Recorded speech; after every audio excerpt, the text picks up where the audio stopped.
Francisco Martinez is out there. There's an unfortunately, there is someone wanted in that jurisdiction that has your name. And you see now that you've been wrongly arrested, you're going to be released today. The fear is that this continues to happen. So I don't know, there are methods out there. And Mr. Kim, you say there's a letter that he can get. Yes. What we're going to do is, I cannot give you legal advice, but I'm going to have your lawyer that we've appointed to represent you tell you how you can take care of this so that it doesn't happen again.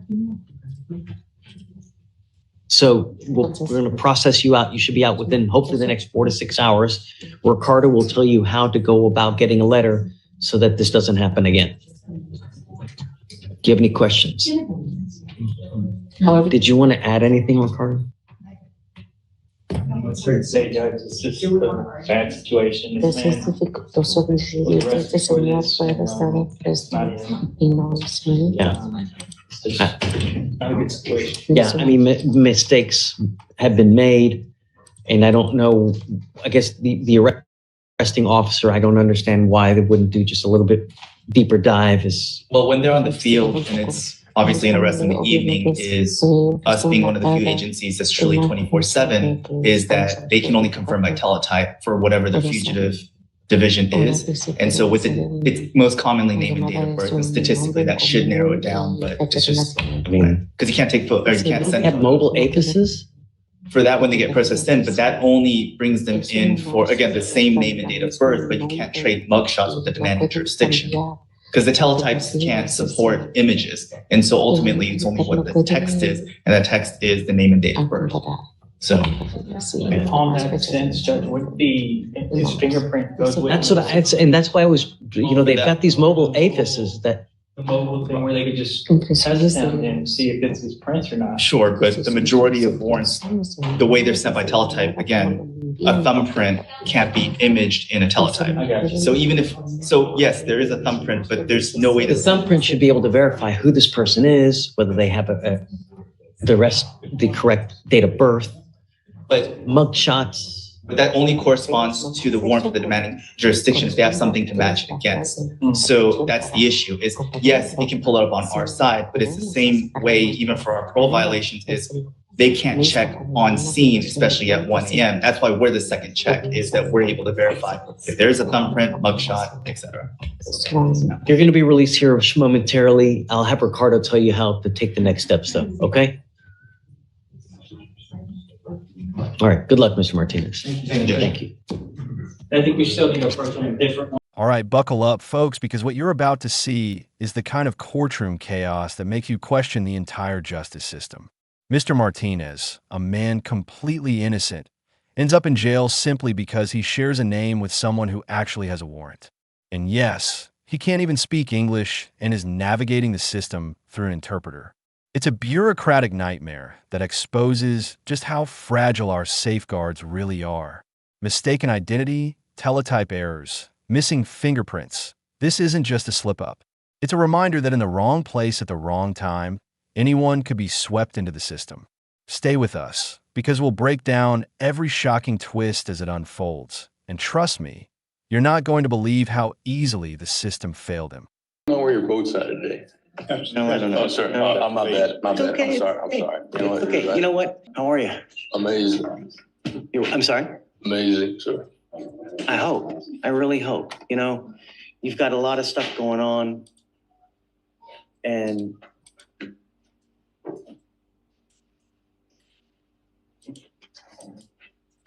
wow. All resolved. All resolved. What happened? I know it.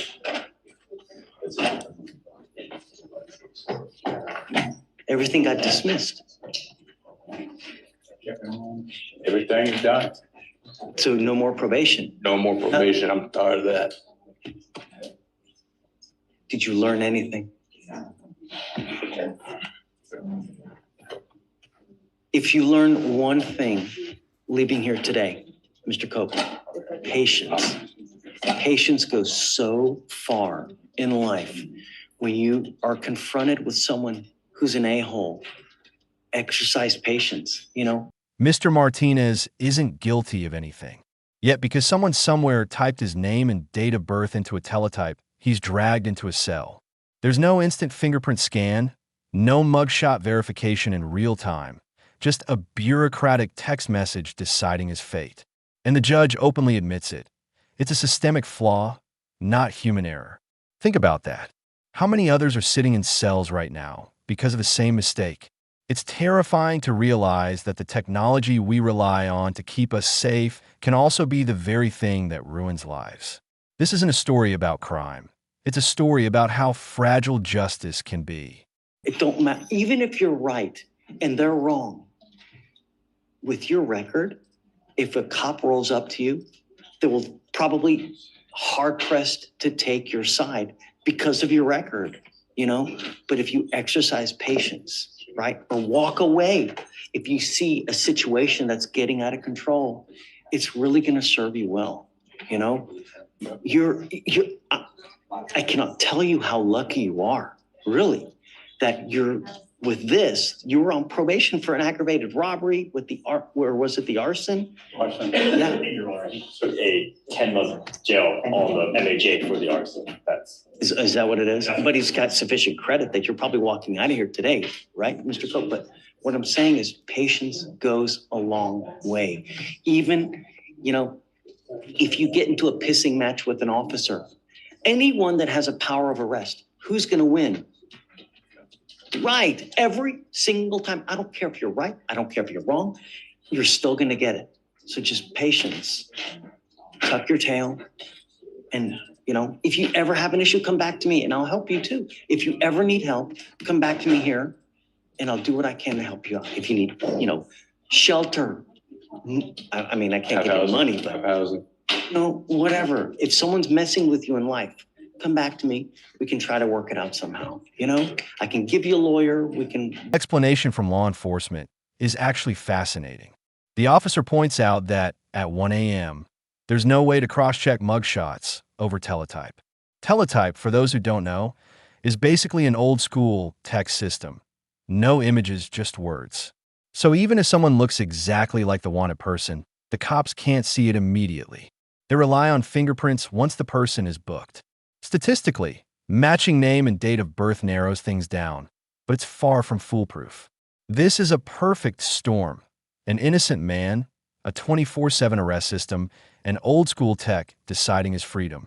It's simultaneously frustrating, absurd. You asked me what I've learned. I've started to let things go more than I did 2 years ago. It's great. I've started to just learn to let things go instead of, even if someone does something that sometimes you just gotta walk away. Like I'm dead serious about that. I'm not joking.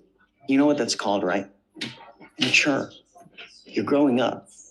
And part of growing up known is the fact that you recognize, hey, shit, if I get into this situation, I'm not going to win. You get into it with them, you're never going to win. It doesn't matter. So just don't. Walk away. Come here. I'll talk with you. We'll hang out. Whatever we need to do. The other thing is this, is that if you're ever in a car, you smell like dope, you smell like alcohol, it's not going to go well too. You're pleading now to this DWI. This DWI is going to go on your record. Understand that from evermore, you get pulled over, you smell funky, it's not going to go well. You understand? Yes. You give up a lot of rights by entering this agreement, Mr. Cope. You give up the right to a trial, right to compel witnesses, test for any behalf, confront, cross-examine your accusers. If you're not a citizen, there are possible immigration consequences. You can be deported, excluded from the country. You're giving up the right to appeal. When you plead guilty, that's it. I want to let you know one more thing. Moment that should make everyone sit up straight. The judge doesn't sugarcoat it. He admits that the system has no way to prevent this kind of mistake from happening again. That's raw honesty in a courtroom, and it's unnerving. Normally, we expect courts to be cold, procedural, maybe even intimidating. But here, the truth is laid bare. Even the most well-meaning legal system can fail.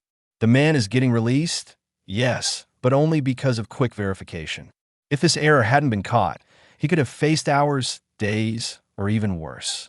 Pause and think about that. An innocent life could hang in the balance. So What did he ultimately plead to? So he ultimately pled on the MAJ for the arson. He pled to the 10-month state jail sentence. So you pled to a state jail felony, or does he have a third degree on your record? Because I want you to understand that if you have a third degree on your record and you pick up a serious felony, the next time you could be a potential 15 to life case. So that's why I'm saying if you pick up a serious felony, it could be a minimum of 15 years. All right. How do you plead to the offense of DWI? I plead guilty to driving while intoxicated. Find you guilty. I'll sentence you to it. What are we doing? 3 days for 120. So 3 days, 121? 121 days credit, Mr. Cope. I really wish you the best of luck, man. I hope you go out there, start working, killing it, making a ton of money. You know, really, that's what life's about, buying nice things, right? Get out there and make the world a better place, all right? How come you know where your boat's at today? No, I don't know. Oh, sir, No. I'm my bad. My It's bad. okay. I'm sorry. I'm Hey, sorry. It's okay. You know what? I got to change it up, you know? Okay. But we're trying to look good for you. All right, my friend. Thank you, Your Honor. One. Copeland, and the tone flips completely. We go from wrongful arrest drama to what is essentially a life coaching session from a bench. The judge isn't just issuing rulings. He's dropping wisdom about patience, strategy, and survival in the justice system. If you get into a pissing match with an officer, who's going to win? He asks, reminding us that the law isn't always about who's right. It's about who survives the encounter. And the delivery is calm, almost fatherly, which makes it both surprising and strangely wholesome given the severity of the cases he's overseeing. Asterisk, part really hits hard. Mr. Copeland's whole demeanor shifts. 1 second he's nervous, the next he's relieved and reflective. He learns that patience and walking away from conflict are not just cliches. They're survival skills, especially when dealing with law enforcement. The judge points out, realistically, that even if you're right, your record stacks the odds against you. It's an oddly motivational moment in a courtroom, which is typically a place of tension and confrontation. But here, we see something rare. The law delivering not just justice, but guidance for life. And let's be honest, who wouldn't take advice like this if it could help avoid fear? Copeland is pleading guilty to a DWI, which will stay on his record forever. He gives up the right to trial, to confront witnesses, and even faces potential immigration consequences, if applicable. The judge lays it out clearly. Freedom has trade-offs, and even the smallest misstep can have long-lasting effects. This isn't dramatization, it's legal fact. It's a stark contrast to the first case, where someone